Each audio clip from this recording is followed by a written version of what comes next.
Good morning, children. Welcome to GEMS International School. My name is Sivani Janagal. Today we'll teach you mathematics subject standard 6. के last के lecture में हमने exercise 3.5 start करी थी और उसके हमने क्वेश्चन 1 और 2 कंप्लीट किए थे। आई होप कि आपने क्वेश्चन 1 2 अपनी मैथ्स की नोटबुक के अंदर कंप्लीट कर लिया होगा। नेक्स्ट क्वेश्चन नंबर 3 स्टार्ट करेंगे। Now will start question number 3। Question 3 क्या कह रहा है? Which factors are not included in the prime factorisation of a composite number. फिर से रिपीट करती हूँ, which factors are not included in the prime factorisation of a composite number, यानी कौन से फैक्टर इंक्लूड नहीं करते हैं prime factorisation of a composite number में। ऐसे कौन से फैक्टर इंक्लूड नहीं करते हैं prime factorisation of a composite number? सबसे पहले बात, प्राइम फैक्टराइजेशन क्या होता है? प्राइम फैक्टराइजेशन मींस, जैसे कि हम प्राइम फैक्टराइजेशन करते हैं, कोई एक नंबर लेते हैं हम 60। प्राइम फैक्टराइजेशन का मींस क्या होता है?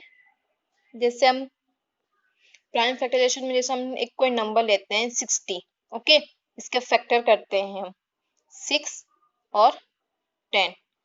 तो बेसिकली हम इसका क्या कर रहे हैं? प्राइम फैक्टराइजेशन कर रहे हैं। कोई भी एक नंबर ले रहे हैं हम, ओके, फिर इसका जब हम फैक्टर करते हैं तो 60 का जब हमने उसको अलग अलग किया तो 6 × 10 हुआ, तो इसका हम क्या कर रहे हैं? प्राइम फैक्टराइजेशन कर रहे हैं। ओके, इसका हम प्राइम फैक्टराइजेशन कर रहे हैं। अब नेक्स्ट जो हमारा क्या था? Composite number. नेक्स्ट हमारा कॉम्पोजिट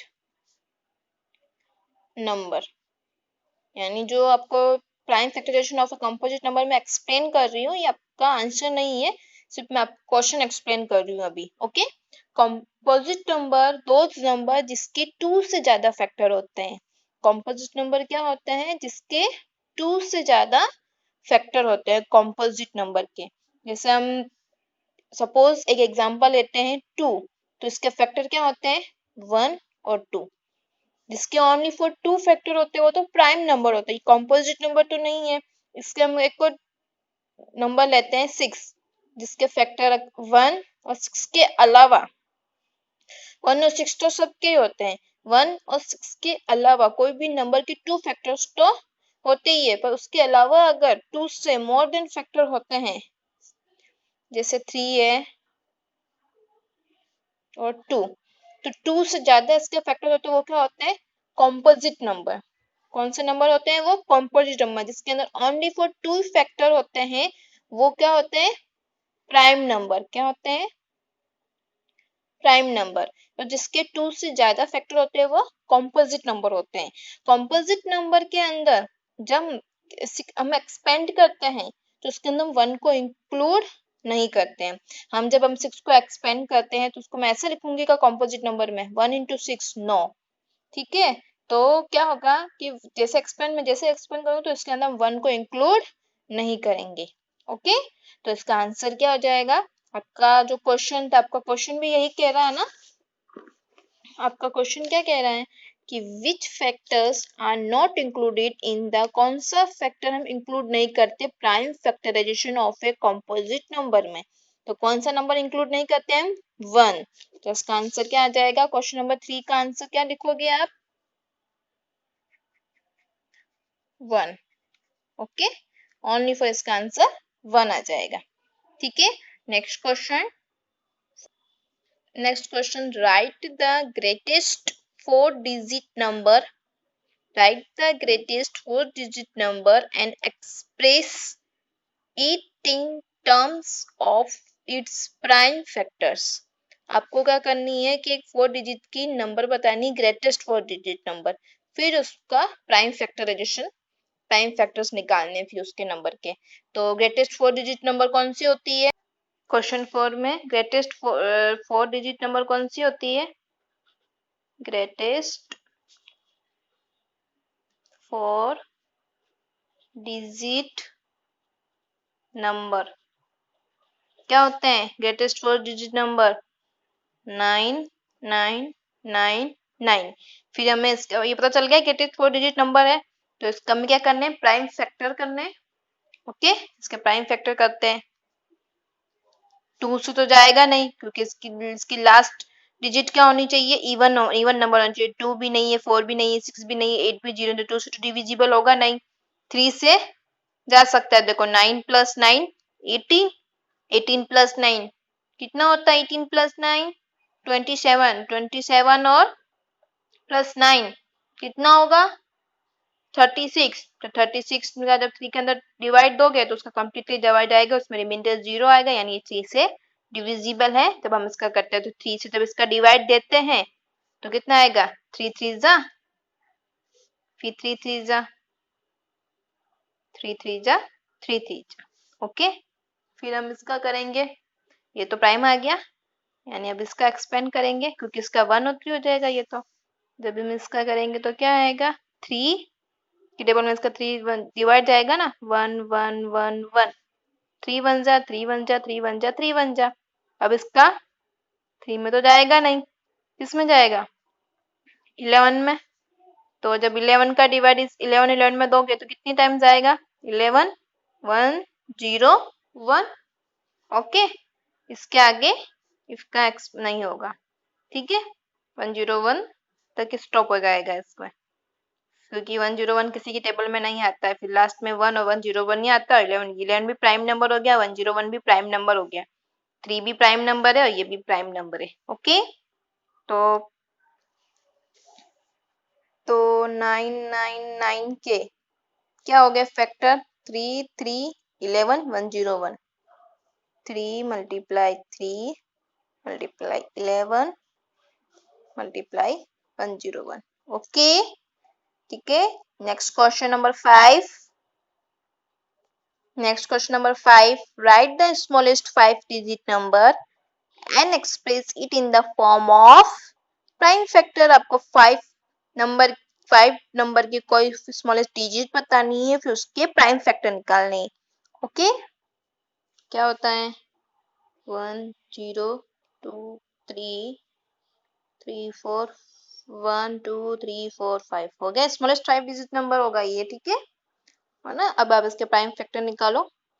देखो इसमें लास्ट में 0 यानी 2 से डिविजिबल होगा ये, 2 5 जा, पीछे कितने बचे, 0 1 2 3, तो 1 2 3। ओके, नेक्स्ट जब हम इसका फिर से भी 2 में 2 से डिविजिबल होगा ये, 2 से डिविजिबल भी दे सकते हो। अगर शॉर्ट में आप करना चाहो तो इसका डायरेक्ट आप 5 में भी डिवाइड दे सकते हो इसका। 5 देखो 5 1 जा, ओके, तो 5 1 जा, फिर कितने 3 0 आ जाएंगे, ये 0 0 0। ओके, फिर इसका फिर से डिवाइड दोगे आप तो क्या हो जाएगा, इसका 10 है, फिर से अगर 5 में डिवाइड दे दो तो ये 5 2 जा, जरूरी नहीं है कि मैंने 5 से लिया, आप 2 से भी डिवाइड दे सकते हो इसको, ठीक है। तो ये 5 2 जा, फिर पीछे आ गया 0 0, फिर इसका प्राइम फैक्टराइजेशन कर लो, फिर 5 से कर लो। आपकी इच्छा हो तो डायरेक्ट 10 से भी कर सकते हो। तो 10 2 जा 20 और ये 0, ठीक है। फिर से अगर इसका करोगे 20 का और 10 का तो 2 और 5 आ जाएगा। इसका क्या आ जाएगा, क्योंकि ये तो इसका हो गया, ये तो प्राइम फैक्टर आ गया, इसका ओनली पर 2 फैक्टर होंगे।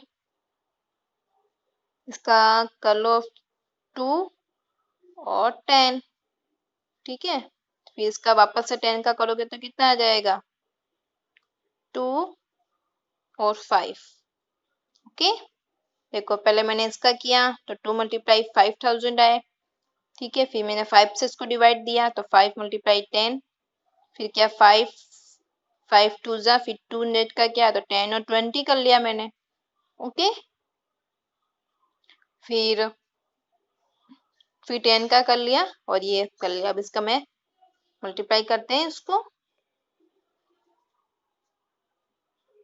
देखो 2 कितनी टाइम्स आया, 1 2 3 4, तो 2 4 टाइम्स और 5 1 2 3 4, 2 भी 4 टाइम्स और 5 भी 4 टाइम्स आया।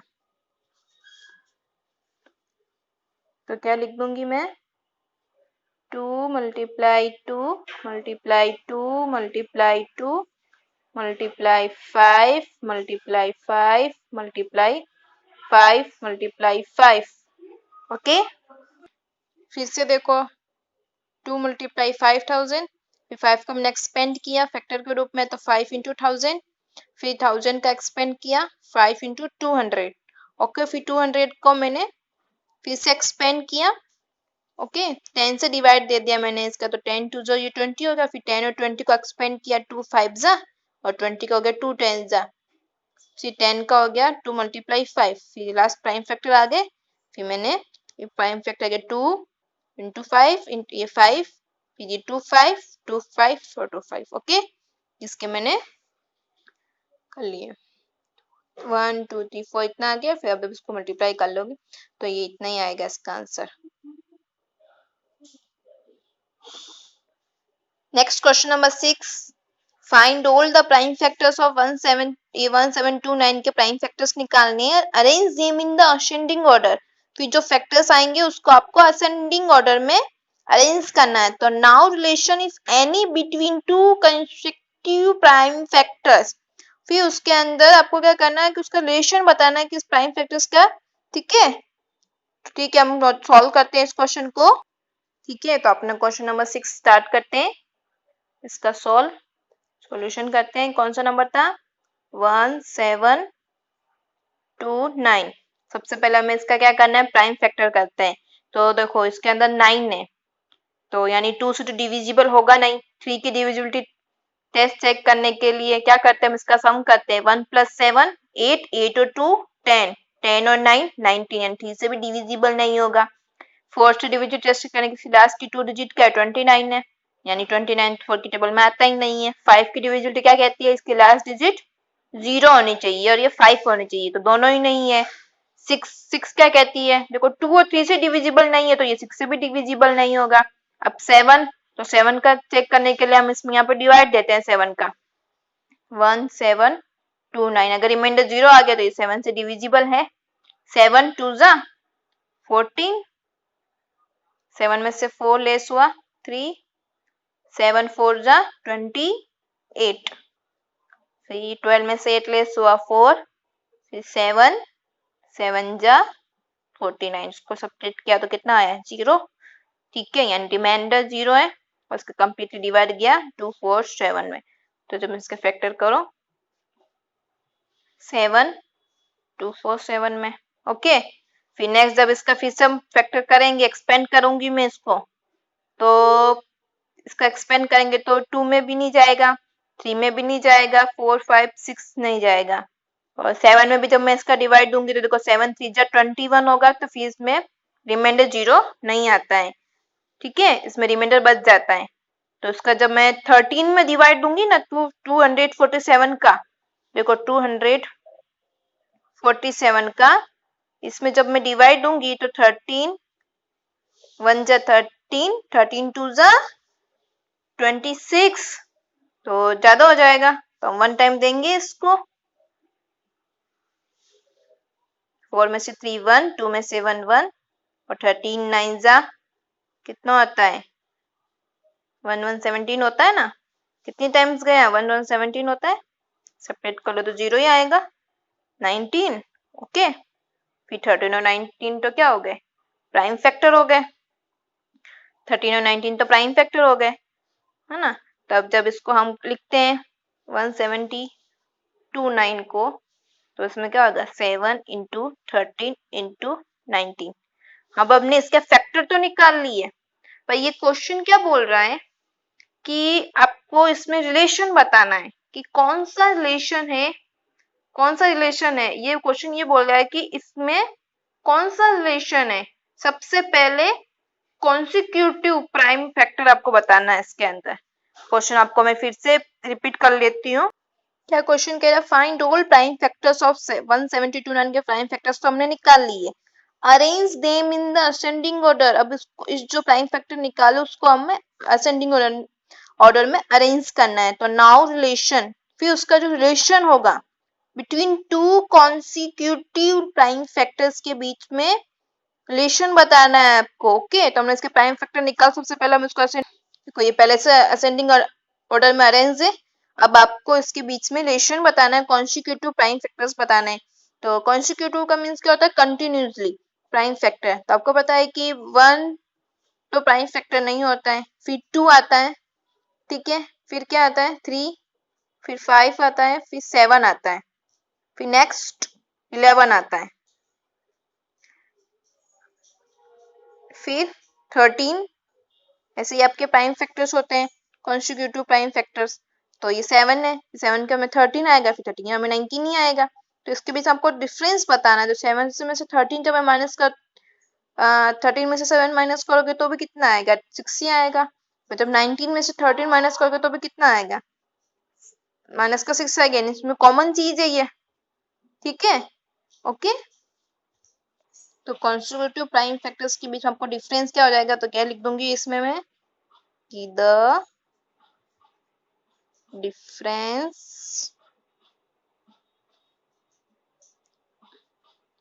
of two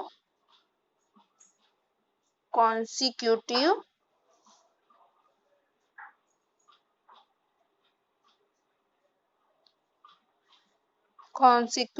prime